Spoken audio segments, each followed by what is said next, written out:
ஆண்டவரும் உலக இரட்சகருமாகிய இயேசு கிறிஸ்துவினுடைய அன்பின் நாமத்தினாலே கூடி வந்திருக்கிறதான தேவனுடைய பிள்ளைகளுக்கும் இந்த வார்த்தையை கேட்கிறதான எல்லா ஜனங்களுக்கும் இயேசுவின் அன்பின் நாமத்தினாலே நான் வாழ்த்துதலை சொல்லுகிறேன். இந்த வருடம் ஆரம்பித்து 17 நாட்கள் முடிந்து 18வது இந்த புதிய நாளிலே, ஓய்வு நாளிலே வந்து நிற்க கர்த்தர் நமக்கு உதவி செய்திருக்கிறார். கிறிஸ்தவ வாழ்க்கை என்பது, கிறிஸ்தவ ஓட்டம் என்பது விசுவாசத்தின் அடிப்படையில் கட்டப்படுவது. நீங்கள் எந்த அளவுக்கு விசுவாசிக்கிறீர்களோ அந்த அளவுக்கு உங்களுக்கு கிருபையும் சமாதானமும் ஆசீர்வாதமும் பெருகி கொண்டே இருக்கும். இதுதான் உண்மை.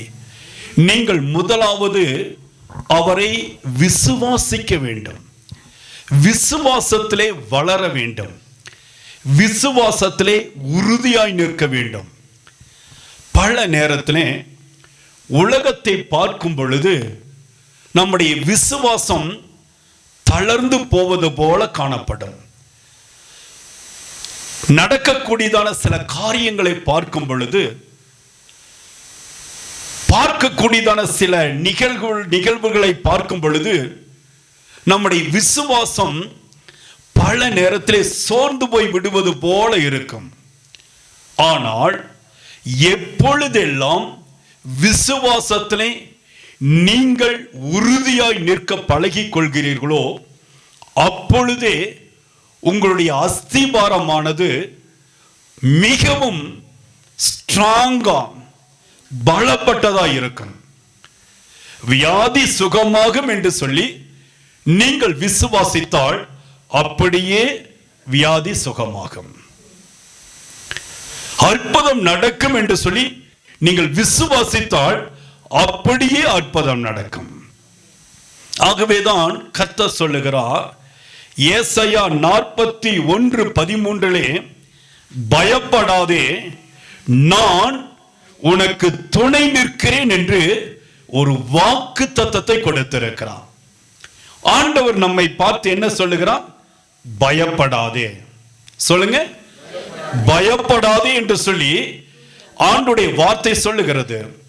இன்றைக்கு உங்களை பார்த்து தேவனாகிய கர்த்தர் சொல்லுகிறார், நீங்க பயப்படாதபடி இருங்க, சூழ்நிலைகளுக்கு பயப்படாதபடி இருங்க, பிரச்சனைகளுக்கு பயப்படாதபடி இருங்க, வியாதிகளுக்கு பயப்படாதபடி இருங்க.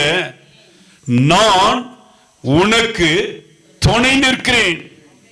Fear not, I will help you. Isaiah சாப்டர்ல இந்த வார்த்தை அழகாய் சொல்லப்படுகிறது. நீ முதலாவது பயப்படாதிரு சொல்லிட்டு யோவானுக்கு எழுதின சுவிசேஷ புஸ்தகத்திலே 16வது அதிகாரம் 20வது வசனத்திலே கர்த்தர் ஒரு வார்த்தையை சொல்லுகிறார். வாசிப்போமா? மெய்யாகவே மெய்யாகவே நான் உங்களுக்கு சொல்லுகிறேன். கர்த்தர் சொல்லுகிறார். கவனிங்க, 2 முறை கர்த்தர் ஒரு வார்த்தையை சொல்லுகிறார். மெய்யாகவே, உண்மையாகவே, உண்மையாகவே நான் உங்களுக்கு சொல்லுகிறேன், நீங்கள் அழுது புலம்புவீர்கள், உலகமோ சந்தோஷப்படும். நீங்கள் துக்கப்படுவீர்கள், ஆனாலும் உங்கள் துக்கம் சந்தோஷமாய் மாறும். உலகம் சந்தோஷமாய் இருக்கும் பொழுது நீங்கள் துக்கப்படுவீர்கள். ஆனால் தேவனுடைய பிள்ளைகளுடைய வாழ்க்கை எதின் அடிப்படையில் கட்டப்படுகிறது? விசுவாசத்தின் அடிப்படையில். சொல்லுங்க, விசுவாசத்தின் அடிப்படையில். எனக்கு குழந்தை பிறக்கும் என்று சொல்லி நீங்கள் விசுவாசிக்கணும். எனக்கு திருமணம் நடக்கும் என்று சொல்லி நீங்கள் விசுவாசிக்க வேண்டும். என்னுடைய வாழ்க்கையில இருக்கிற பிரச்சனைகளுக்கு கர்த்தர் முடிவை கொண்டு வருவார் என்று சொல்லி நீங்கள் விசுவாசிக்கணும். உங்கள் விசுவாசத்தின் அளவுக்கு தக்கதாகத்தான் தேவன் இந்த நாளிலே பதில் கொடுத்து கொண்டிருக்கிறார். கர்த்தருடைய வார்த்தை சொல்லுகிறது 22வது வசனம், அதுபோல நீங்களும் துக்கம் அடை. கர்த்தர் உங்களை பார்த்து சொல்லுகிறார், சரியாய் ஆண்டவர் உங்களை பார்த்து சொல்லுகிறார், நீங்களும் இப்பொழுது ஏதோ ஒரு விதத்திலே துக்கம் அடைந்துதான் வந்திருக்கிறீங்க. இந்த வார்த்தை கேட்டுக்கொண்டிருக்கிற உங்க வாழ்க்கையில துக்கம் இல்லை என்று சொல்ல முடியாது. ஏதோ ஒரு பிரச்சனை உங்களை அழுத்திக் கொண்டு இருக்கிறது. ஏதோ ஒரு போராட்டம் உங்களுடைய வாழ்க்கையிலே அழுகையை கொண்டு வருகிறது, கவலையை கொண்டு வருகிறது. கர்த்தர் சொல்லுகிறார், நீங்கள் துக்கம் அடைந்து இருக்கிறீர்கள், நான் மறுபடியும் உங்களை காண்பேன். எப்படி காண்கிறார்? நம்முடைய விசுவாசத்தின் அடிப்படையிலே ஆண்டவர் நம்மை பார்க்கிறார். உங்களுடைய விசுவாசம் எந்த அளவுக்கு வளருகிறதோ அந்த அளவுக்கு கர்த்தர் உங்களை பார்க்கிறவராய் உங்கள் மத்தியிலே கடந்து வருகிறார். அப்பொழுது உங்கள் இருதயம் என்ன செய்யும்? சந்தோஷப்படும்.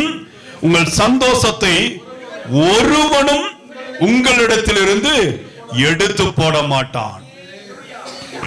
பிசாசுக்கு அதிகாரம் இல்லை, கவனிங்க.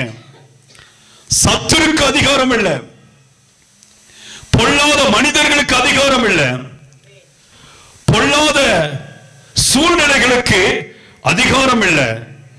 தேவனாகிய கர்த்தர் சொல்லுகிறார், நான் உங்கள் துக்கத்தை மாற்றும்படி உங்கள் பக்கத்திலே வந்திருக்கிறேன். உங்கள் துக்கம் சந்தோஷமாக மாறும் என்று ஆவியானவர் சொல்லுகிறார். அல்லேலூயா. நீங்க விசுவாசிங்க. இன்றைக்கு இந்த தேற்றரவாளன் உங்கள் நடுவிலே வந்து ஆண்டவர் உங்களை தேற்றும்படியாக தன்னுடைய கரத்தை நீட்டுகிறார். ஒரு வசனங்களை நாம் வாசிப்போம்.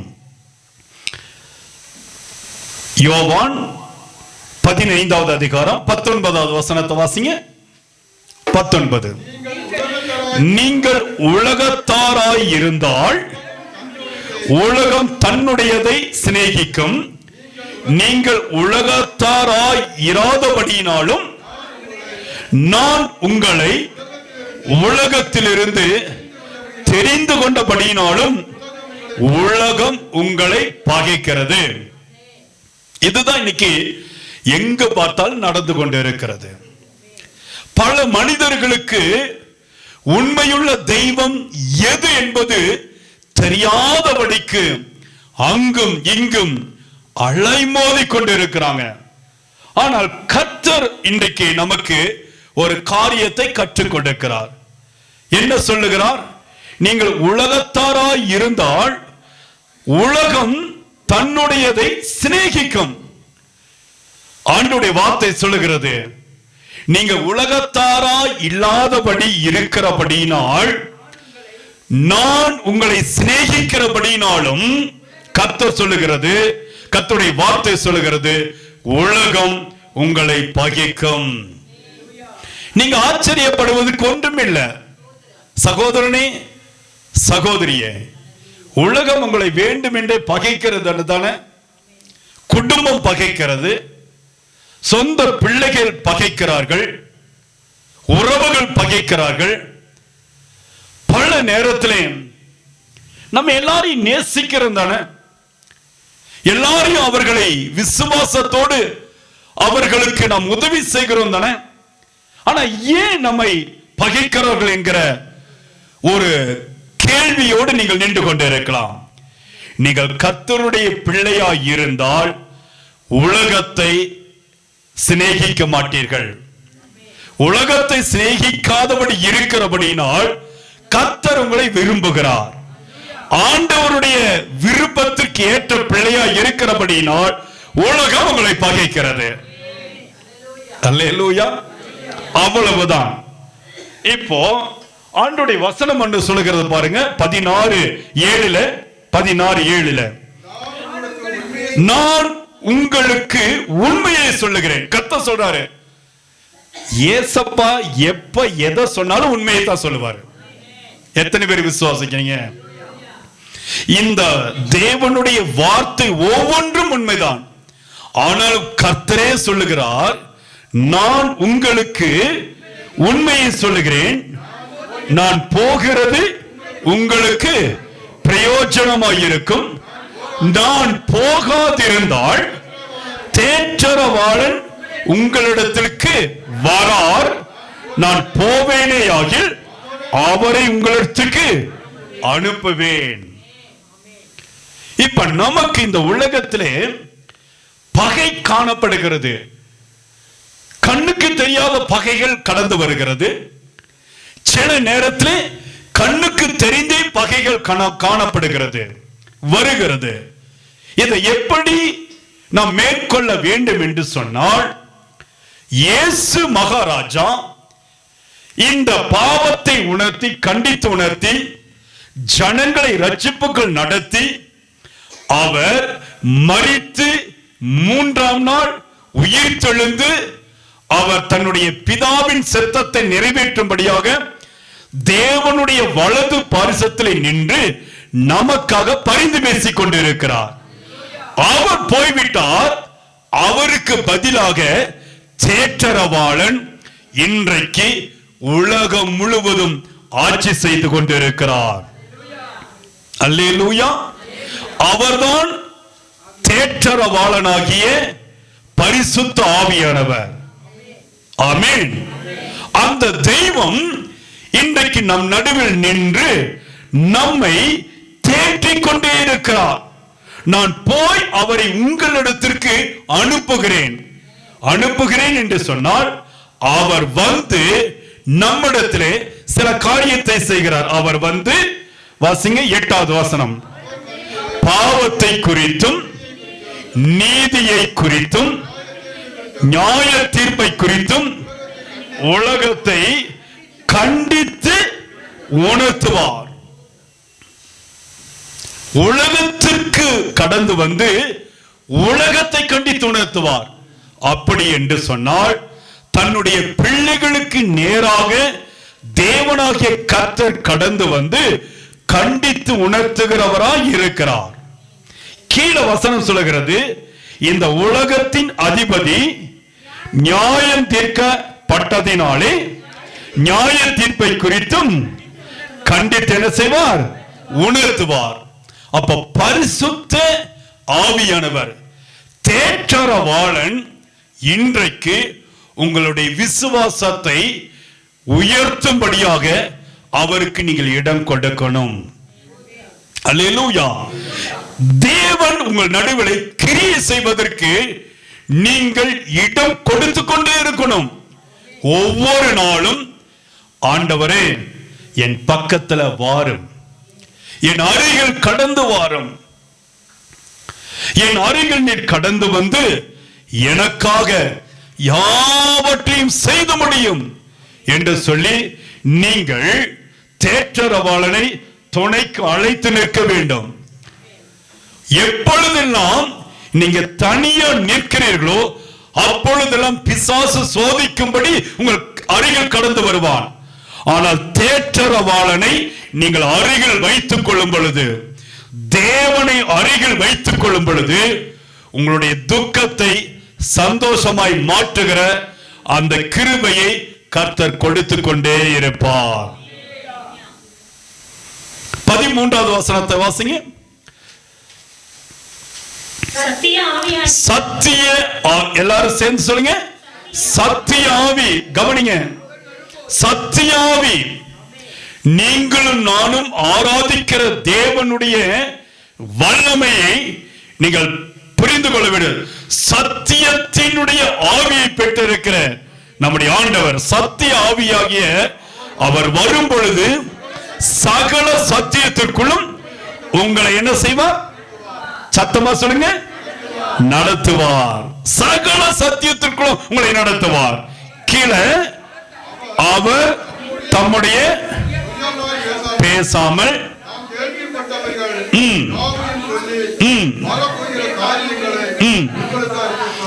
வரப்போகிற காரியங்களை குறித்து இந்த தேற்றரவாளன் அறிவிப்பார். நீங்க கவலையப்பட தேவையில்லை. நாளைய தினத்தை குறித்து நீங்கள் பயப்பட தேவையில்லை. இந்த வியாதி என்ன மேற்கொள்ளுமா? பயப்படாதிருங்க. இந்த பிரச்சனை நம்மை அமிழ்த்து விடுமா? பயப்படாதிருங்க. இந்த போராட்டம் நம்மை விழுங்கி விடுமா? நீங்க சோர்ந்து போகாதிருங்க. ஆகவேதான் கர்த்தர் சொல்லுகிறார், fear not, fear not, நீ பயப்படாதிரு, I will help you, நான் உனக்கு துணை செய்கிறேன், உன்னுடைய துக்கம் சந்தோஷமாய் மாறும். பயப்படுகிற நேரத்தில் நம்முடைய சரீரத்திலே துக்கம் குடிகொள்ளுகிறது, சந்தோஷம் எங்கோ போய்விடுகிறது. சந்தோஷத்தை தேடி பல இடங்களுக்கு ஓடி செல்லுகிறார்கள். ஆனால் சந்தோஷம் உங்களுக்குள்ளாகவே கர்த்தர் வைத்திருக்கிறார். அதுதான் விசுவாசத்தின் அளவுகோல்.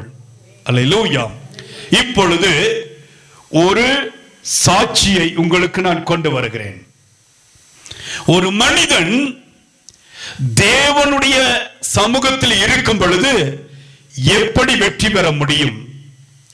தேற்றரவாளன் தேவனுடைய பலத்தோடு நிற்கும் பொழுது அந்த குடும்பத்திலே அந்த சூழ்நிலையை எப்படி ஜெயமாய் மாற்றிக்கொள்ள முடியும் என்பதை குறித்து நான் ஒரு சாட்சியோடு கூட இந்த வார்த்தையை கொண்டு வர ஆசைப்படுகிறேன். எல்லாரும் எடுத்து வைத்துக் கொள்வோம். 1 சாமுவேலின் புஸ்தகம் 17வது அதிகாரம். இங்கே நமக்கு அழகாக சில காரியத்தை கர்த்தர் நமக்கு கற்றுக் கொடுக்க போகிறார். இந்த வார்த்தை நம்முடைய வாழ்க்கையிலே ஆசீர்வாதத்தை கொண்டு வரப்போகிறது.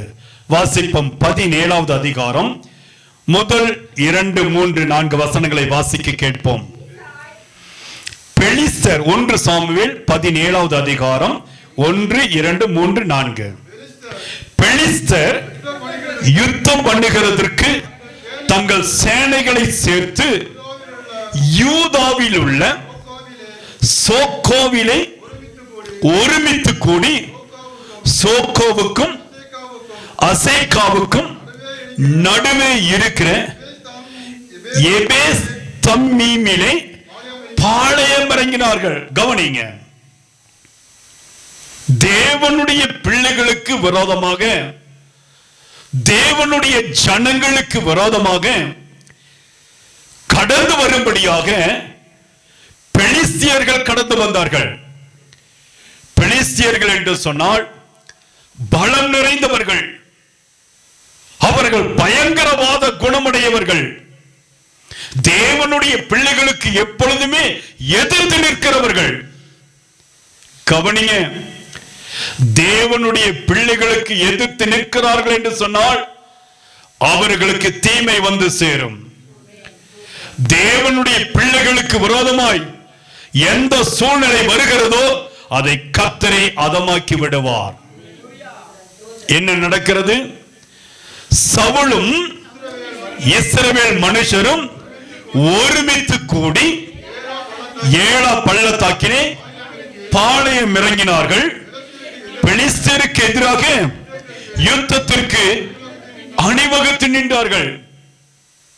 ஒரு பக்கம் பெலிஸ்தியர்கள், இன்னொரு பக்கம் சவுலும் இஸ்ரவேல் மக்களும் ஒரு பக்கம் கூடி நிற்கிறார்கள். கவனிங்க, நீதிமான்கள் ஒரு பக்கம், பாவிகளின் கூட்டம் ஒரு பக்கம். பல நேரத்தில் இப்படித்தான் உலகம் உங்களை பகைக்கும். நீங்கள் ஆச்சரியப்பட ஒன்றுமே இல்லை. பல நேரத்தில் நீங்க படிக்க போகிற இடத்துல சில பிரச்சனைகளை நீங்கள் காண முடியும். வேலை செய்கிற இடத்துல பல பாடுகளை நீங்கள் சந்திக்க நேரிடலாம். நீங்கள் வியாபாரம் செய்கிற, பிசினஸ் பண்ணுகிற இடத்துல சில இடர்பாடுகளை நீங்கள் சந்திக்க நேரிடலாம். உங்க குடும்ப வாழ்க்கையிலே பல பிரச்சனைகள் வந்து நிற்கும், அணிவகுத்து நிற்கும். அப்படி நிற்கும் பொழுது ஒரு பக்கம் பிரச்சனை, இன்னொரு பக்கம் தேவனுடைய பிள்ளைகள். என்ன நடக்கிறது? பெலிஸ்தியர் அந்த பக்கத்தில் ஒரு மலையின் மேலும், இஸ்ரவேலர் இந்த பக்கத்தில் ஒரு மலையின் மேலும் நின்றார்கள். அவர்களுக்கு நடுவே பள்ளத்தாக்கு இருந்தது. கவனிங்க, இந்த சூழ்நிலைகள் அப்படியே உங்களுடைய மனக்கண்களுக்கு முன்பதை கொண்டு வந்து நிறுத்துங்க. ஒரு பக்கம் எதிரி ஒரு மலையிலே நின்று கொண்டு இருக்கிறான், இன்னொரு பக்கம் தேவனுடைய பிள்ளைகள் இஸ்ரவேல் ஜனங்கள் ஒரு மலையின் மீது நின்று கொண்டு இருக்கிறார்கள். இடையிலே ஒரே ஒரு பள்ளத்தாக்கு மட்டும்தான். எப்பொழுது வந்து அழித்து போடுவார்கள் என்கிற பயத்தோடு நின்று கொண்டிருக்கிற ஜனங்கள். அப்பொழுது காத் ஊரானாகிய கோலியாத் என்னும் பேருள்ள ஒரு வீரன் புறப்பட்டு வந்து அவன் நடுவே நிற்பான். அவன் உயரம், அவன் தன் தலையின் மேல் வெண்கல சீராவை போட்டு ஒரு போர்க்கவசம் தரித்துக் கொண்டிருப்பான். அந்த கவசத்தின் அளவு நிறை 5000 சேக்கலான வெண்கலமாயிருக்கும். யாராலும் அடிக்க முடியாது, யாராலும் அவனை மேற்கொள்ள முடியாது. ஜெய்ஜாண்டிக்காக நிற்பான், பெரிய உருவம். அவனை பார்க்கும் பொழுது பயம் ஏற்படும். அவருடைய தோட்டம் நமக்கு பயத்தை உருவாக்கும். சில நேரத்தில் சில சூழ்நிலைகள் உங்களுக்கு வரும் பொழுது இப்படித்தான் பயத்தை உருவாக்கும். ஏதாவது பிரச்சனை வந்துருமா, ஏதாவது ஆபத்து வந்துருமா, ஏதாவது சோர்வு வந்துருமா. ஆனால் தேவனாகிய கர்த்தர் சொல்லுகிறார், அந்த சூழ்நிலைகளுக்கு மத்தியிலே நடந்த ஒரு காரியத்தை நான் உங்களுக்கு சுட்டிக்காட்ட ஆரம்பிக்கிறேன். 8வது வசனம் சொல்லுகிறது, அவன் வந்து நின்று இஸ்ரவேல் சேனைகளை பார்த்து சத்தமிட்டு கொக்கரிக்கிறான். நீங்கள் யுத்தத்திற்கு அணிவகுத்து நிற்கிறது என்ன? நான் பெலிஸ்தியன் அல்லவா? நீங்கள் சவுலின் சேவகர் அல்லவா? உங்களை ஒருவனை தெரிந்து கொள்ளுங்கள், அவன் என்னிடத்தில். பல நேரத்தில் பிசாசு வந்து சத்தமிடுவான். பல நேரத்தில் அவிசுவாசம் வந்துச்சா நமக்குள்ளாக பேசிக்கொண்டே இருக்கும். இந்த காரியம் நடக்குமா, நடக்காதா? நமக்கு ஏதாவது ஒரு பிரச்சனை வந்துருமா, நம்ம சத்துருவோமா, இந்த வியாதி நம்மை அழுத்திடுமா? ஒரு விதமான பயம் சூழ்நிலை கொக்கரிக்கும், சூழ்நிலை சத்தமிடும், பிசாசு சத்தமிடுவான். நீங்கள் யுத்தத்திற்கு அணிவகுத்து நிற்கிறது என்ன? நான் உன்னை மேற்கொள்ளும்படியாக நிற்கிறேன், என்னை நீ மேற்கொள்ள முடியாது என்று சொல்லி சூழ்நிலை பார்த்து உங்களை சத்தமிட்டு கொக்கரிக்கும். ஆனால் நீங்களோ இரவும் பகலும் ஜெபித்துக் கொண்டே இருப்பீர்கள். அல்லேலூயா. இரவும் பகலும் ஜெபித்துக் கொண்டே இருப்பீங்க. இங்கே கோலியாத் என்ன செய்தான்? சவுலின் சேவகர். இயேசுவினுடைய பிள்ளைகள் எல்லாம் என்னிடத்தில் ஜெயிக்க முடியுமா? பிசாசு அப்படித்தான் கேட்பான். உங்க ஜெபத்தின் மூலமாக என்னை வெற்றி பெற முடியுமா? உங்க ஜெபத்தின் மூலமாக வியாதி சுகமாகுமா? நான் சொல்லுகிறேன், ஜெபத்தின் மூலமாகத்தான் சுகத்தை உண்டாக்க முடியும். 1000 டாக்டர்கள் வந்து நின்றாலும் சரி, எந்த வியாதியாக இருந்தாலும் சரி, டாக்டர்கள் கூட கைவிடலாம். ஆனால் நாம் ஆராதிக்கிற தேவன், நம்மை நேசிக்கிற தேவனுடைய இந்த ஜீவனுள்ள வார்த்தை ஒரு நாள் நம்மை கைவிடாது. எத்தனை பேர் விசுவாசிக்கிறீங்க? என்ன நடந்தது? 9வது வசனம்,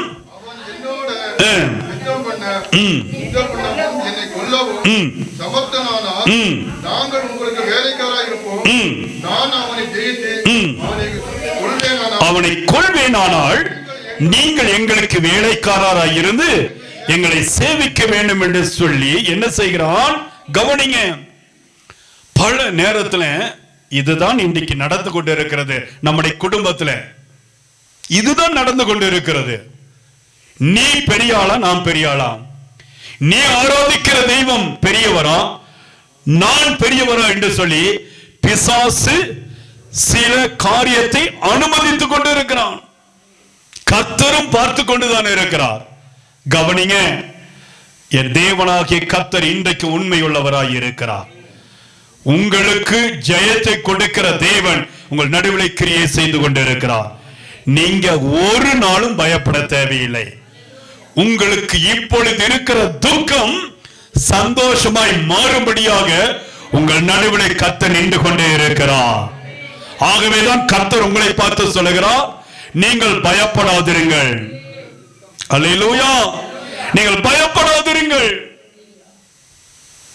நான் உன்னோடு கூட இருக்கிறேன் என்று கர்த்தர் சொல்லுகிறார். 13வது வசனம் பாருங்க. ஈசாயினுடைய 3 மூத்த குமாரர் சவுலோடு கூட யுத்தத்திற்கு போயிருந்தார்கள். யுத்தத்திற்கு போயிருந்த அவனுடைய 3 குமாரரில் மூத்தவனுக்கு எலியாப் என்றும், 2ஆம் குமாரனுக்கு அபினதாப் என்றும், 3ஆம் குமாரனுக்கு சம்மா என்னும் பேர். தாவீது எல்லோருக்கும் இளையவன். மூத்தவர்களாகிய அந்த 3 பேரும் சவுலோடு கூட.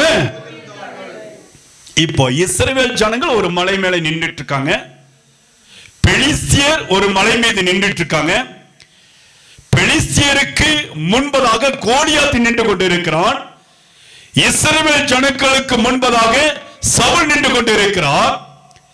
இங்கே ஈசாயினுடைய 3 குமாரர்கள் யுத்தத்திற்கு போய் சவுலோடு கூட நின்று கொண்டிருக்கிறார்கள். அங்கே ஒரு காரியம் நடக்கிறது. என்ன நடக்கிறது? 15வது வசனம் சொல்லுகிறது, தாவீது சவுலை விட்டு திரும்பி போய் மேய்த்து கொண்டிருந்தான். காலையிலும் மாலையிலும் வந்து வந்து 40 நாள் நின்று கொண்டிருக்கிறான். கவனிங்க, அவன் போறான், திரும்பி வர்றான். இஸ்ரவேல் ஜனங்கள் பயந்து கொண்டு இருக்கிறாங்க. சூழ்நிலைகளை பார்த்து, கோலியாத்தை பார்த்து, பிரச்சனைகளை பார்த்து, எப்பொழுது நாம் செத்து போவோம், எப்பொழுது வந்து அவன் மேற்கொள்வான் என்கிற அந்த பயத்தோடு நின்று கொண்டு இருக்கிறாங்க. 40 நாளும் வர்றாங்க போறாங்க. இந்த 40 நாள் அளவும் இந்த கோலியாத் கொக்கரித்துக் கொண்டே இருக்கிறான். அவனுடைய வாய்களிலே ஒரு தூஷண வார்த்தை கடந்து வந்து கொண்டே இருக்கிறது. அப்பொழுது ஈசாய் என்ன செய்கிறார் பாருங்க. ஈசாய் தன் குமாரனாகிய தாவீதை நோக்கி, உன் சகோதரருக்கு ஒரு மரக்கால் வறுத்த பயிரையும் இந்த 10 அப்பங்களையும் எடுத்துக்கொண்டு பாளையத்தில் இருக்கிற உன் சகோதரிடத்தில் ஓட்டமாய் போய் 1000 பேருக்கு கொடுத்து உன் சகோதரர் சுகமாய் இருக்கார்கள் என்று விசாரித்து அவர்களிடத்தில் அடையாளத்தை வாங்கி கொண்டு வா என்றான். ஒரு காரியம் நடக்கிறது. கவனிங்க தேவனுடைய பிள்ளைகளே, ஒரு பக்கம் பெலிஸ்தியர், இன்னொரு பக்கம் தேவனுடைய பிள்ளைகள் மலையின் மீது நின்று கொண்டு இருக்கிறாங்க. இடையிலே பள்ளத்தாக்கு.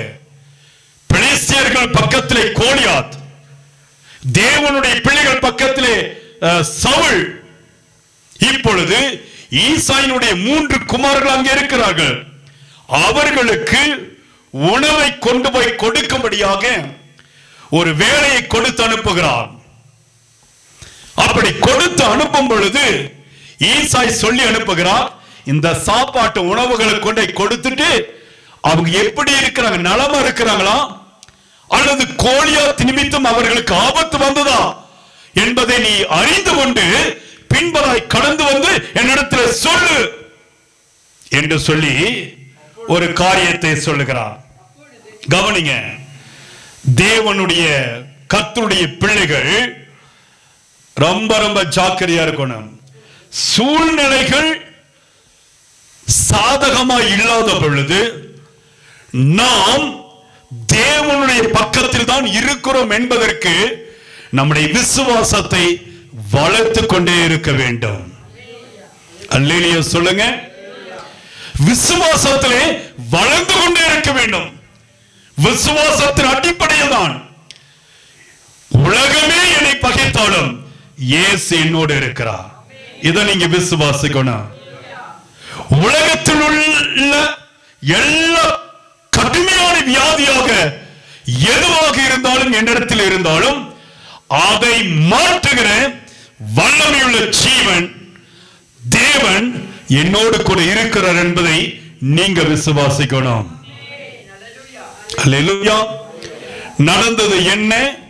23வது வசனத்தை வாசிங்க.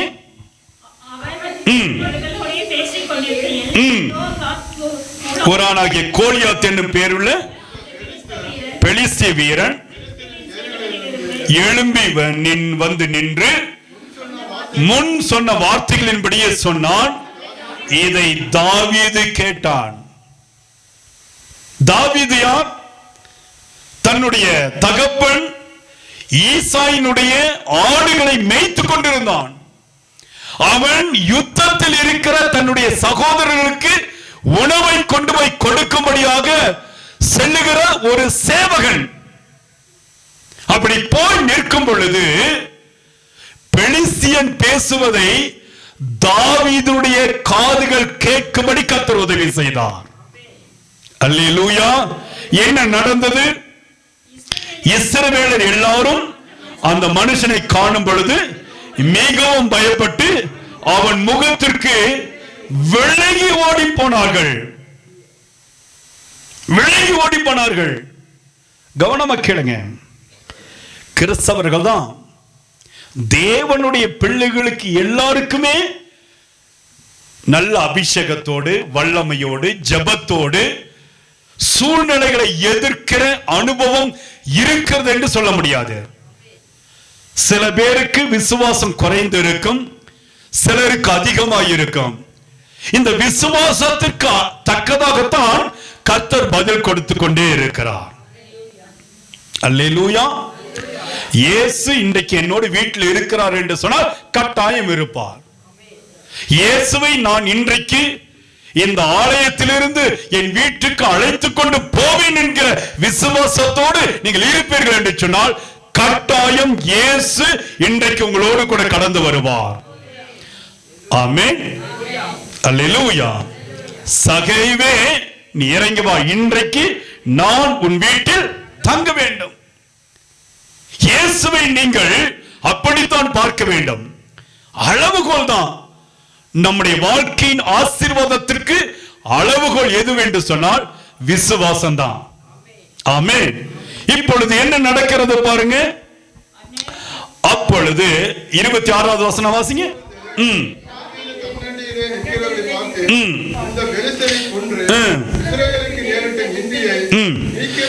என்ன செய்யப்படும்? ஜீவனுள்ள தேவனுடைய சேனைகளை நிந்திக்கிறதற்கு விருத்த சேதனம் இல்லாத இந்த பெலிஸ்தன். பாருங்க, தாவீது ஒரு சின்ன பையன், ஆடு மேய்த்துக் கொண்டிருந்த பையன். ஆனா தாவீதுடைய வாயிலிருந்து புறப்படுகிற வார்த்தை ஜீவனுள்ளதாய் இருக்கிறது. என்ன சொல்லுகிறான்? இஸ்ரவேலுக்கு நேரிட்ட இந்த நிந்தை நீக்கிறவனுக்கு என்ன செய்யப்படும்? ஜீவனுள்ள தேவனுடைய சேனைகளை நிந்திக்கிறதற்கு விருத்த சேதனம் இல்லாத. அல்லேலூயா. அவன் விருத்தியாகாம விழுந்து போய் கிடக்கிறவன், அவனால எதையும் செய்ய முடியாது. இந்த பிசாசு அழிவுக்காகவே புறப்பட்டவன், தோல்வியை கொண்டு வருகிறவன். இந்த பிசாசுக்கு எந்த ஒரு அதிகாரம் கிடையாது. ஆனால் நீங்களோ, கர்த்தருடைய பிள்ளைகளோ, ஜீவனுள்ள தேவனுடைய இந்த சேனைகளாய் நின்று கொண்டிருக்கிறீங்க. அல்லேலூயா சொல்லுங்க.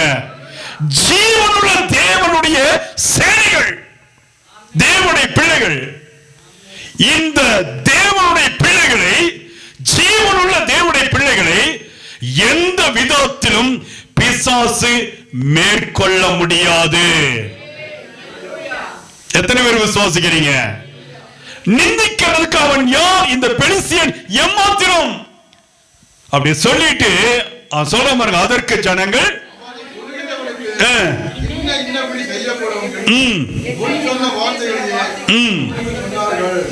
பாருங்க, இதெல்லாம் அப்படி நடக்குது. ஒரு பக்கத்துல இந்த சூழ்நிலையெல்லாம் நடந்து கொண்டிருக்கும் பொழுது ஒரு காரியம் நடக்கிறது. வாசிச்சு பாருங்க, 33 வாசிங்க.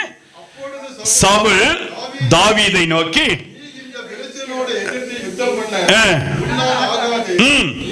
நீ இளைஞன், அவனோ தன் சிறு வயது முதல் யுத்த வீரன்.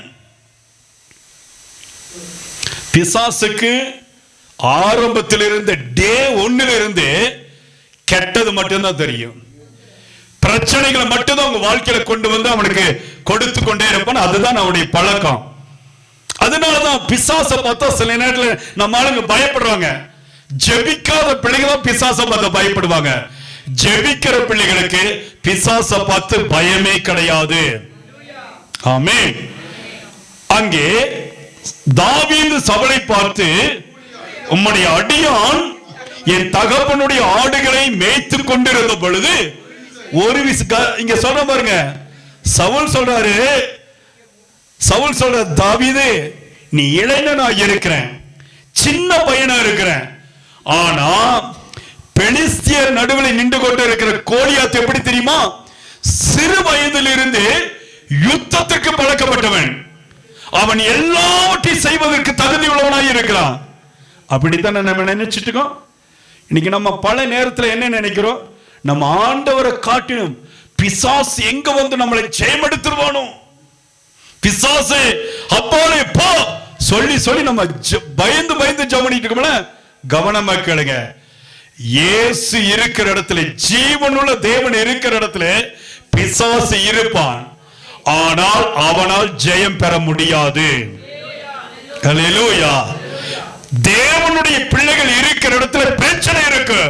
ஆனால் அந்த பிரச்சனை எந்த விதத்திலும் தேவனுடைய பிள்ளைகளை மேற்கொள்ள முடியாது. இதுதான் இதனுடைய ரகசியம். என்ன நடந்தது பாருங்க. உம்முடைய அடியான் ஒரு காரியத்தை, நான் ஆடு மேய்ச்சிட்டு இருந்தேன்ல ஒரு காலத்துல, கவனிங்க, நான் ஒரு காலத்துல ஆடு மேய்ச்சிட்டு இருந்தேன். என்னுடைய தகப்பன் ஈசாயுடைய ஆடு. அப்ப மேய்த்து கொண்டு இருக்கும் பொழுது ஒரு விஷயம் என்ன தெரியுமா நடந்துச்சு? இப்படி ஒரு கான்வர்சேஷன் போயிட்டு இருக்குது. யாருன்னு சொல்லி சவுல் இடத்துல சொல்லிட்டு இருக்கிறார் தாவீது. நான் ஒரு டைம் நான் ஆடு மேய்ச்சிட்டு இருந்தேன். அப்போ ஒரு சிங்கமும் ஒரு விசை ஒரு கரடி வந்தது. மந்தையில் இருக்கிற ஒரு ஆட்டை பிடித்து கொண்டது. அப்பொழுது என்ன நான் செய்தேன்? நான் அதை தொடர்ந்து போய் அதை அடித்து அதன் வாய்க்கு தப்பு வைத்தேன்.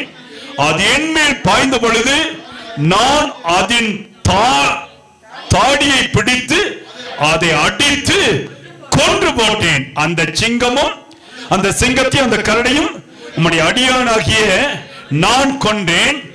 விருத்த சேதனம் இல்லாத இந்த பெலிஸ்தியனும் அவைகளில் ஒன்றை போல் இருக்கிறான். அவன் ஜீவனுள்ள தேவனுடைய சேனைகளை நிந்தித்தானே. தாவீதுக்கு எவ்வளவு ஒரு ஒரு ஒரு எப்படிங்க பாசிட்டிவான வார்த்தை. எதிர்த்து நிற்கிறது எப்பேற்பட்ட ஆளா இருந்தாலும் சரி, என்னோடு இருக்கிறது ஜீவனுள்ள தேவன். அதை நீங்க விசுவாசிக்கணும். அல்லேலூயா. ஐசியூவிலேயே நீங்க படுத்திருந்தாலும் சரி, நாளைக்கு மரணம் சம்பவிக்கும் என்று சொன்னாலும் கூட நீங்கள் பயப்படவே கூடாது. நான் அடிக்கடி ஒரு வார்த்தை சொல்லி இருக்கிறேன்.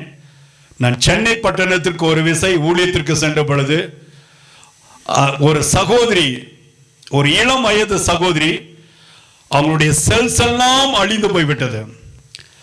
டாக்டர்கள் சொன்னாங்க இந்த மகள் மரித்து போயிடுவாங்க, சொந்தக்காரங்களுக்கெல்லாம் சொல்லிருங்க.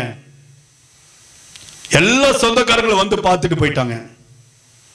என்னைக்கு மறிப்பாங்கன்னு சொல்லி அந்த பெட்டையே, அந்த படுக்கையை பார்த்து கொண்டு இருக்கிறாங்க. அந்த படுக்கை சுற்றிலும் உறவுகள் காத்து கிடக்கிறது, எப்பொழுது மரித்து போவார்கள் என்று சொல்லி. அப்பொழுது நான் கர்த்தருடைய ஊழியத்திற்காக சென்னைக்கு போகும் பொழுது என்னை அழைத்து கொண்டு போனாங்க. நான் அந்த மருத்துவமனைக்கு சென்று கர்த்தருடைய ஜீவனுள்ள பட்டயத்தை பிடித்து கொண்டு ஒரே ஒரு வார்த்தை தான் சொன்னேன், ஆண்டவரே, இந்த மகளுக்கு ஜீவன் வேண்டும். டாக்டர்கள் என்ன நினைச்சிட்டு இருக்காங்க, சொந்தக்காரங்க என்ன நினைச்சிட்டு இருக்காங்க, இன்னும் கொஞ்ச நேரத்தில் செத்துருவாங்க, மரணம் சம்பவிக்கும். சூழ்நிலை அப்படித்தான் இருந்துச்சு. நான் கர்த்தருடைய ஊழியக்காரன் சென்று கர்த்தருடைய ஜீவனுள்ள பட்டயத்தை பிடித்து, இந்த மகளுடைய செல்ஸ மறுபடியும் நீங்கள் உற்பத்தி பண்ணும், இதை உருவாக்கும் என் தேவன் உருவாக்குகிறவராய் இருக்கிறேன். ஜீவனை கொடுங்க, பலனை கொடுங்க. செத்து போன சரீரத்துக்கு இப்பொழுது ஜீவனை கொடுங்கப்பா என்று சொல்லி நான் ஜெபித்து வந்தேன். நடந்தது என்ன தெரியுமா? மரித்து போய் மரணத்தின் விளிம்பிலே கடந்த அந்த சகோதரியை மறுபடி கர்த்தர் உயிர்ப்பித்தார். அல்லேலூயா. இன்றைக்கும் அவர்கள் ஜீவனோடு தேவனுடைய நாமத்தை மகிமைப்படுத்திக் கொண்டு இருக்கிறாங்க. அல்லேலூயா. அருமையான தேவ பிள்ளைகளே, தாவீது அவருடைய வாயிலிருந்து புறப்பட்ட வார்த்தை என்ன தெரியுமா? விசுவாசம் உள்ள வார்த்தை. இந்த பெலிஸ்தியன் எம்மாத்திரம், நான் ஜீவனுள்ள தெய்வத்தை ஆராதித்துக் கொண்டு இருக்கிறேன். கர்த்தருடைய பிள்ளைகளுக்கு தான் சிங்கத்தையும் கரடி போன்ற பிசாசின் வல்லமைகளையும் அழிக்கக்கூடியதான பலனை கர்த்தர் கொடுத்து வைத்துக் கொண்டே இருக்கிறார். அல்லேலூயா. நீங்க பார்த்தா கரடி நிக்குது, சிங்கம் நிக்குது, கேன்சர் வந்துருச்சு, கிட்னி ஃபெயிலியர் ஆச்சு, எனக்கு எல்லாமே முடிந்து விட்டது, மரணம் என்னை பார்க்கிறது என்று சொல்லி வார்த்தை மட்டும் சொல்லிக் கொண்டு இருக்காதீங்க. நீங்க சொல்லுவது, என்னை பலப்படுத்துகிற கிறிஸ்துவினாலே எல்லாவற்றையும் செய்ய எனக்கு பலனை கொடுத்து கொண்டு இருக்காரையா. ஒவ்வொரு நாளும் என்னுடைய செல்ஸ் உருவாக்கப்படுகிறது, என்னுடைய ஜீவன் உருவாக்கப்படுகிறது, என்னுடைய ஆத்மாவை கர்த்தர் உயிர்ப்பித்துக் கொண்டு இருக்கிறார், என்னுடைய நரம்புகள் புதிதாகி கொண்டு இருக்கிறது, என்னுடைய எலும்புகளுடைய ஊரை கர்த்தர் மாற்றிக்கொண்டு இருக்கிறார். நான் செத்து போவேன் என்று சொல்லி உலகம் நினைத்துக் கொண்டு இருக்கிறது, கர்த்தரோ எனக்கு திரும்ப திரும்ப ஜீவனை கொடுத்து கொண்டே இருக்கிறார். அந்த ஜீவனுள்ள தெய்வத்தை இன்னைக்கு நான் ஆராதித்துக் கொண்டு இருக்கிறேன்.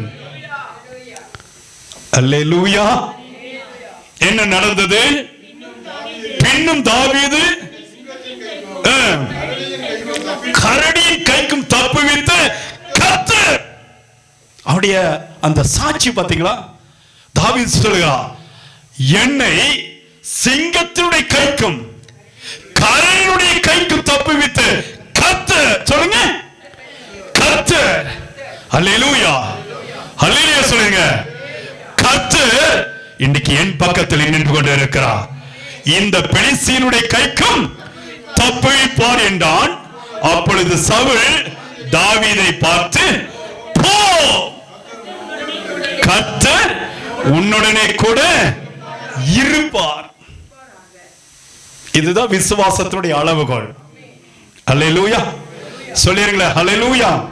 விசுவாசத்துடைய அளவுகோலை நீங்கள் பிடித்து தேவனுடைய நாமத்தை மட்டுமே மகிமைப்படுத்திக் கொண்டிருக்கணும். என்ன நடந்தது? நான் சிங்கத்தை கொண்டு இருக்கிறேன், கரடியை கொண்டு இருக்கிறேன், இந்த பெலிஸ்தியன் எம்மாத்திரம் என்று சொல்லி சவுலிடத்தில் சொல்லும் பொழுது சவுல் சொல்ல, நீ போப்பா, நீ போ, கர்த்தர் உன்னோடு இருக்கிறார். நீங்க ஜெபம் பண்றீங்களா? ஜெபத்தை விடாதபடி ஜெபிக்கணும். ஒரு நாள் ஜெபிக்கும் பொழுது தோல்வி இருக்கும், ஒரு மாதம் ஜெபிக்கும் பொழுது தோல்வி இருக்கும், ஒரு வருஷம் ஜெபிக்கும் பொழுது தோல்வி இருக்கு. ஆனால் நீங்கள் துவண்டு போக கூடாது.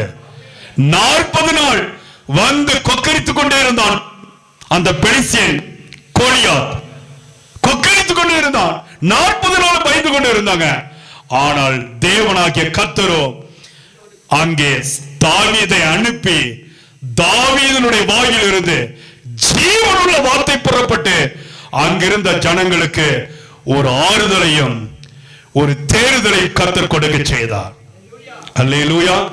ஜெபிக்கிற பிள்ளைங்க ஒருத்தர் இருந்த போது அந்த குடும்பம் காப்பாற்றப்படும். ஜெபிக்கிற பிள்ளைங்க ஒருத்தர் இருந்த போது அந்த ஊர் காப்பாற்றப்படும். ஜெபிக்கிற பிள்ளைங்க ஒருத்தர் இருந்த போது அந்த தேசம் காப்பாற்றப்படும். ஆமென். அல்லேலூயா. டேவிட் லிவிங்ஸ்டன் தேவனுடைய சமூகத்திலே ஜெபித்துக் கொண்டே இருப்பார். சார்ல்ஸ் பின்னி ஜெபித்துக் கொண்டே இருப்பார். அல்லேலூயா. அருமையான தேவ பிள்ளைகளே, ஜெபம் உங்களுக்கு கிடைத்த ஒரு மிகப்பெரிய ஆயுதம். 40வது வசனம் என்ன சொல்கிறது?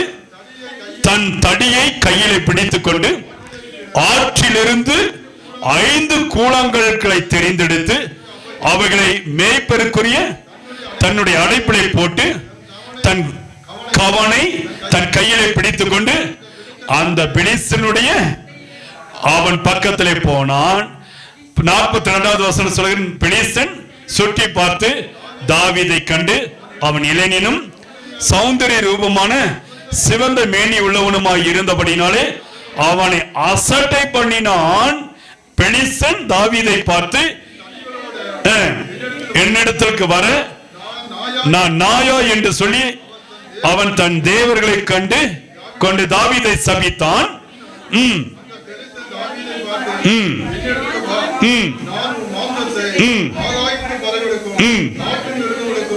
கொடுப்பேன் என்றார். அதற்கு தாவீது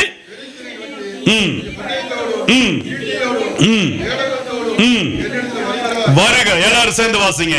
இப்ப எல்லாரும் சேர்ந்து, நானும் நீ நிந்தித்த இஸ்ரவேலினுடைய ராணுவங்களின் தேவனாகிய சேனைகளுடைய கர்த்தரின் நாமத்தினாலே உன்னிடத்திலே வருகிறேன்.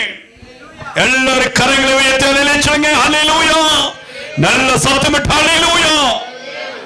அருமையான தேவ பிள்ளைகளே, பெலிஸ்தியன் ஒரு பக்கம், கோலியாத் ஒரு பக்கம், தாவீது இன்னொரு பக்கம் சின்ன பையன். அவன் சொல்றான், நீ தடியோடு ராணுவங்களோடு பலவிதமான சேனைகளோடு வந்திருக்கிறார். நானோ நீ நிந்திக்கிற தேவனுடைய என்ன செய்கிற பட்டயத்தோடு வந்திருக்கிறேன். நாமத்தினாலே, ஆண்டுடைய நாமத்தினாலே வந்திருக்கிறேன் என்று சொல்லி என்ன செய்தார்? தேவ சமூகத்திலே அங்கே அறிக்கை இடுகிறார். அருமையான தேவனுடைய பிள்ளைகளே, என்ன நடந்தது பாருங்க. 47வது வசனம். கர்த்தர் பட்டயத்தினாலும் ரட்சிக்கிறவர் அல்ல என்று இந்த ஜனக்கூட்டம் எல்லாம் அறிந்து கொள்ளும். யுத்தம் கர்த்தருடையது, அவர் உங்களை எங்க கையிலே ஒப்பு கொடுப்பார் என்றான். அல்லேலூயா. இப்ப நீங்க சொல்ல முடியுமா? உங்கள் துக்கம் சந்தோஷமாய் மாறும். ஆமென். Fear not, I will help you. நீங்கள் உங்களுடைய விசுவாசத்தின் அளவுகளை உயர்த்தி கொண்டே வாங்க. ஜபத்தின் அளவுகளை உயர்த்தி கொண்டே வாங்க. ஜப அபிஷேகம் உயர உயர தேவனாகிய கர்த்தர் சொல்லுகிறார், யுத்தம் கர்த்தருடையது. அல்லேலூயா. அவர் உங்களை எங்கள் கையில் ஒப்பு கொடுப்பார். இன்றைக்கு நீங்க பயப்படாதீங்க. உங்களுடைய துக்கத்தை சந்தோஷமாய் மாற்றுகிற தேவன் உங்கள் நடுவில் கிரியை செய்து கொண்டே இருக்கிறார். எந்த விதமான துக்கத்தோடு நீங்க வந்திருக்கிறீங்க, அந்த சூழ்நிலைகளை கர்த்தர் இன்றைக்கு தலைகீழாய் மாற்றி போட வல்லமையுடையவராய் இருக்கிறார். நாம் எல்லாரும் எழுந்து நிற்போமா? எல்லாரும் எழுந்து நின்று, ஆண்டவரே என் துக்கத்தை மாற்றும்படியாக இன்றைக்கு என் பக்கத்திலே கடந்து வந்திருக்கிறீர், உமக்கு நன்றி என்று சொல்லி ஆண்டுடைய திருச்சமூகத்திலே கர்த்தருடைய பாதத்திலே நின்று ஆண்டுடைய நாமத்தை நாம் மகிமைப்படுத்தி, இயேசுவே நீர் எங்கள் பக்கத்திலே கடந்து வாங்கப்பா. எல்லாரும் கண்களை மூடுவோம். எல்லாரும் கண்களை மூடி, ஆவியானவரே நீர் எங்கள் பக்கத்திலே கடந்து வாங்கப்பா. என் பக்கத்திலே இறங்கி வாங்க. என் பக்கத்தில் இருந்தா இந்த பெலிஸ்தியனுடைய சேனைகளை நான் முறியடிக்க முடியும். இந்த கோலியாத்தை முறியடிக்க முடியும். இந்த சூழ்நிலைகளை முறியடிக்க முடியும். இந்த பிரச்சனைகளை மேற்கொள்ள முடியும். இந்த வியாதிகளை மாற்ற முடியும் என்று சொல்லி நான் விசுவாசிக்கிறேன், நான் விசுவாசிக்கிறேன். அல்லேலூயா. என் பக்கத்திலேறும் என் இயேசுவே, நான் உம்மை விட்டு வாழ முடியாது. என் பக்கத்திலேறும் என் இயேசுவே, நான் உம்மை விட்டு வாழ முடியாது. அல்லேலூயா, அல்லேலூயா, அல்லேலூயா, அல்லேலூயா, அல்லேலூயா, அல்லேலூயா, அல்லேலூயா, அல்லேலூயா. இருளான நேரத்தில் வெளிச்சமாயிரும், உயிருள்ள நாட்கள் எல்லாம் ஜீவனாயிரும். இருளான நேரத்தில் வெளிச்சமாயிரும், உயிருள்ள நாட்கள் எல்லாம் ஜீவனாயிரும். என் பக்கத்திலிரும் என் இயேசுவே, உம்மை விட்டு வாழ முடியாது. சேர்ந்து சொல்லுவோமா? என் பக்கத்திலிரும் என் இயேசுவே, நான் உம்மை விட்டு கண்ணீர் வீடும் நேரத்தில் தாயாயிரும், கடன் பட்ட நேரத்தில் தகப்பனாயிரும். கண்ணீர் வீடும் நேரத்தில் தாயாயிரும், கடன் பட்ட நேரத்தில் தகப்பனாயிரும். என் பக்கத்திலிரும் என் இயேசுவே, நான் உம்மை விட்டு வாழ முடியாது. சேர்ந்து பாடுவோமா? என் பக்கத்திலிரும் என் இயேசுவே, நான் உம்மை விட்டு வாழ முடியாது. வசனம் படிக்கும் நேரத்தில் போதகராயிரும், ஜெபிக்கின்ற நேரத்தில் தேவனாயிரும். வசனம் படிக்கும் நேரத்தில் போதகராயிரும், ஜெபிக்கின்ற நேரத்தில் தேவனாயிரும். என் பக்கத்திலிரும் என் இயேசுவே, நான் உம்மை விட்டு வாழ முடியாது. என் பக்கத்திலிரும் என் இயேசுவே, நான் உம்மை விட்டு. அல்லேலூயா, அல்லேலூயா, அல்லேலூயா, அல்லேலூயா, அல்லேலூயா, அல்லேலூயா, அல்லேலூயா, அல்லேலூயா, அல்லேலூயா, அல்லேலூயா, அல்லேலூயா, அல்லேலூயா, அல்லேலூயா, அல்லேலூயா, அல்லேலூயா,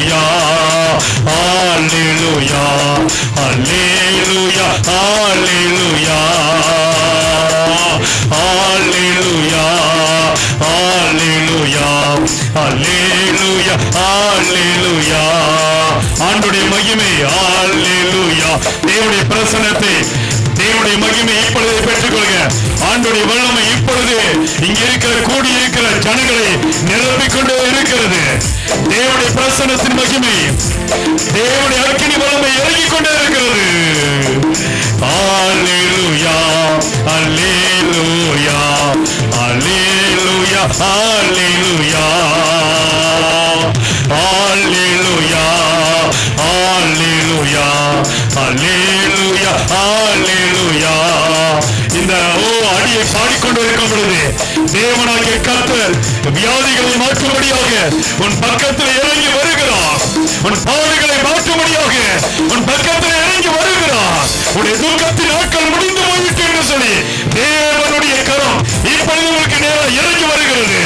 தேவனுடைய அபிஷேகத்தின் வல்லமை இப்பொழுது உங்களுக்கு நேரம் இறங்கி வருகிறது. ஓ, தேவனுடைய மகிமையால் இப்பொழுது நிரப்பப்படுகிறீர்கள். பெற்றுக்கொள்கிறேன். அல்லேலூயா, அல்லேலூயா, அல்லேலூயா, அல்லேலூயா. கரங்களை தட்டி பாடி அருடைய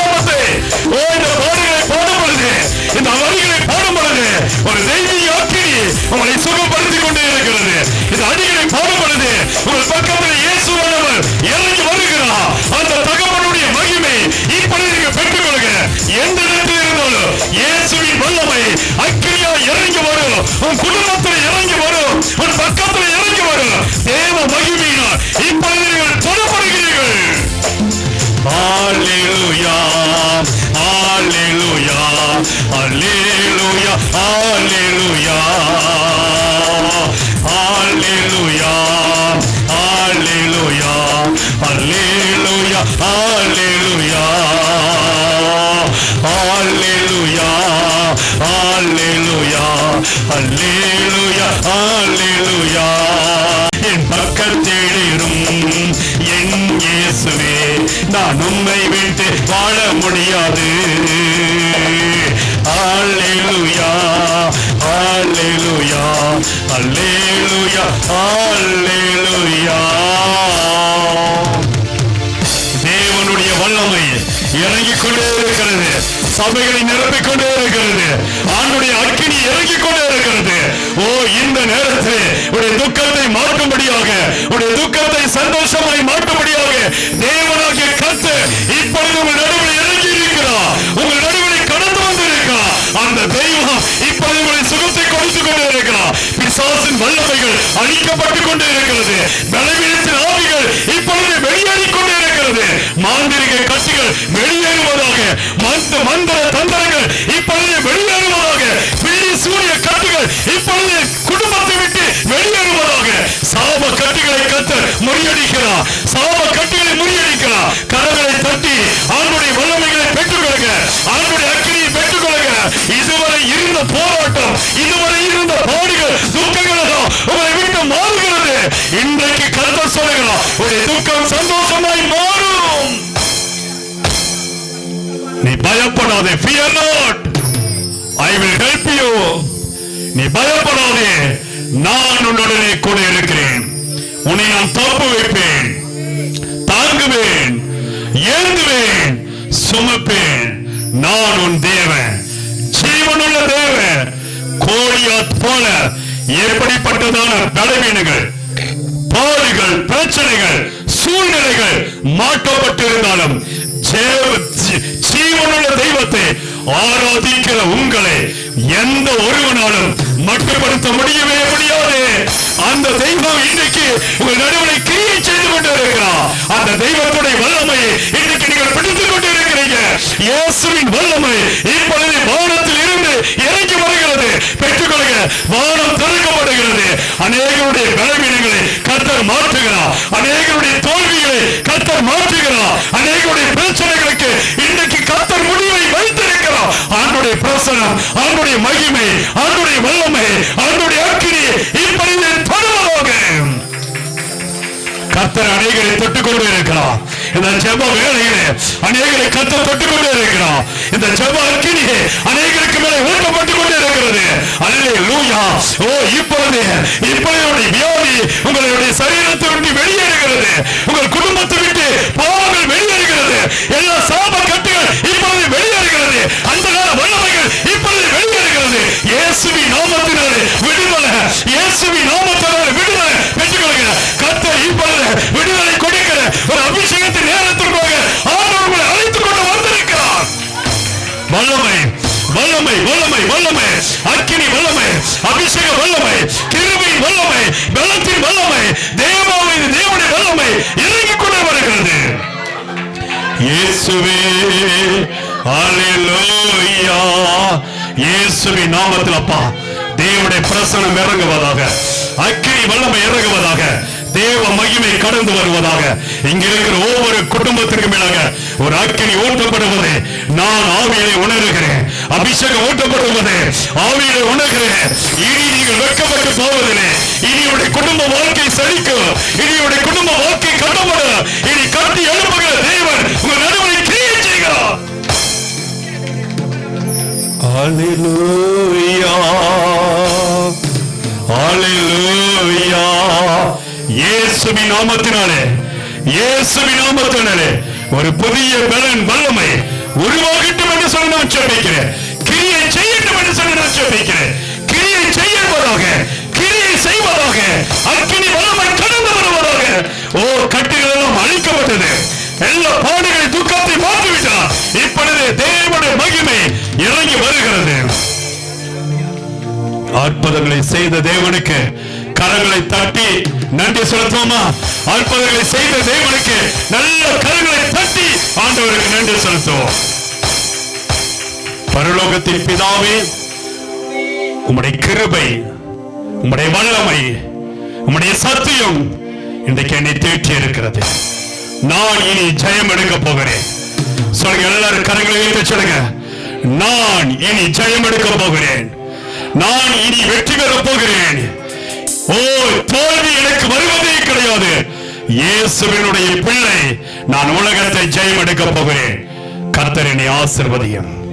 கர்த்தாவே, இந்த வார்த்தைகளை கேட்ட அத்தனை குடும்பங்களுக்கு மேலாக உம்முடைய வல்லமை சேர்ந்து சேரட்டும், கிருபை பாராட்டும்.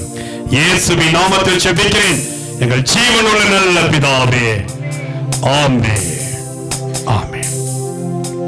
கர்த்தர் உங்களையும் உங்கள் குடும்பத்தையும் உங்கள் பிள்ளைகளையும் அளவில்லாமல் ஆசீர்வதித்து உயர்த்துவார். ஒரு நாளும் நீங்கள் வெட்கப்பட்டு போவதில்லை. கர்த்தர் உங்களை கனப்படுத்துவாராக. ஆமென்.